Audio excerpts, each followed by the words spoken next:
Hi guys, ఈరోజు నేను Sabira charcoal shawarma దగ్గరికి అయితే వచ్చేసాను. వీళ్ళు డిఫరెంట్గా చికెన్ని బొగ్గుల పైన అయితే కాలుస్తున్నారు. ఆ కాల్చిన దాన్ని నీట్గా కట్ చేసుకొని దాన్ని ఇంకా చిన్న చిన్న ముక్కలుగా అయితే కట్ చేసుకుంటున్నారు. తర్వాత ఒక రుమాలి రోటీ తీసుకొని దానిపైన మయోనీస్ యాడ్ చేసి దానిపైన ఫ్లేమ్ త్రోవర్తో అయితే కాలుస్తున్నారు.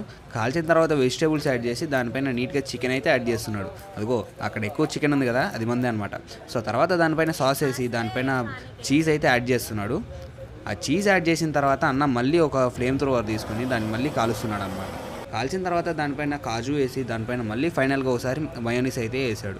వేసిన దాన్ని నీట్గా పక్కా పోకుండా టైట్గా అయితే వ్రాప్ చేసి దాన్ని ఒక పేపర్ పైన పెట్టి రోల్ అయితే చేస్తున్నాడు. ఆ రోల్ చేసిన తర్వాత మనకి ఒక సాస్ ప్యాకెట్ అయితే చేతిలో పెట్టి అయితే ఇచ్చేసాడు. దాన్ని తీసుకొని అది ఓపెన్ చేసి తింటుంటే అసలు అవ్వట్లేదు, అంత పెద్దగా ఉంది అది, నోట్లో కూడా సరిపోవట్లేదు.